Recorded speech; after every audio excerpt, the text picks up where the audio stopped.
নমস্কার বন্ধুরা, তোমরা কেমন আছো সবাই? আশা করি প্রত্যেকে ভালো আছো। যে যেখানে আছো প্রত্যেকে খুব খুব ভালো আছো। আমিও ভালো আছি। আমার একটা ছোট্ট ভিডিওতে তোমাদেরকে অনেক অনেক স্বাগত।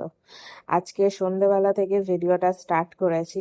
দেখতেই পাচ্ছো যে দুধ গরম করেছি আর ছেলেদেরকে খেতে দেবো বলে দুধটা গরম করলাম, কারণ সন্ধেবেলা ছেলেদেরকে বেসিক্যালি দুধই দিই। তো ছেলেদেরকে দুধটা দেওয়ার পর তুমি দেখো, ছোট ছেলের মুখটা দেখো।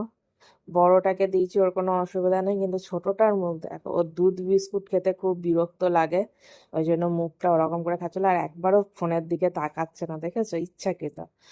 আর আমি এদিকে আমার জন্য একটু চা করে নিলাম। তো চাটা খাওয়ার পর আজকে একটু রাতে ভাত খাওয়ার প্রচণ্ড ইচ্ছা হচ্ছিল, আর সয়াবিন আলুর তরকারি আর ভাত খাওয়ার, তো সেই জন্য সমস্ত জোগাড়জাটি করে সয়াবিন আলুর তরকারি বসিয়ে দিয়েছি। তো সয়াবিনটা ভাজা হয়ে গেছিলো, আর এদিকে আমি একটু আমার ছেলেদেরকে দিচ্ছিলাম, কারণ ওরা খুব ভালোবাসে সয়াবিন ভাজা খেতে। তো ওই জন্য দুজনের জন্য নিয়ে দুজনকে দিচ্ছিলাম। আর এইদিকে দেখো, ছোটটা দেখো কিভাবে শুয়ে রয়েছে। ও সবসময় অন্যরকমই দেখতে পাবে, কোনো কিছু সোজা মতো থাকে না, সব সময় উল্টো। তো ওদেরকে দিয়ে দেওয়ার পর এদিকে দেখো সয়াবিনের তরকারি কমপ্লিট, ভাতও ফুটে গেছে, তো হয়ে গেছে। ওই জন্য ভাতটাও উবুর করে দিচ্ছিলাম। তো ভাত পাত উবুর করে তারপর রাতও হয়ে গেছে, ওই জন্য সবাই মিলে খেতে বসে গেছি। আমরা চারজনের, বড়মশাই, দুই ছেলে, আমরা সব একসাথেই রাতের খাবারটা কমপ্লিট করলাম।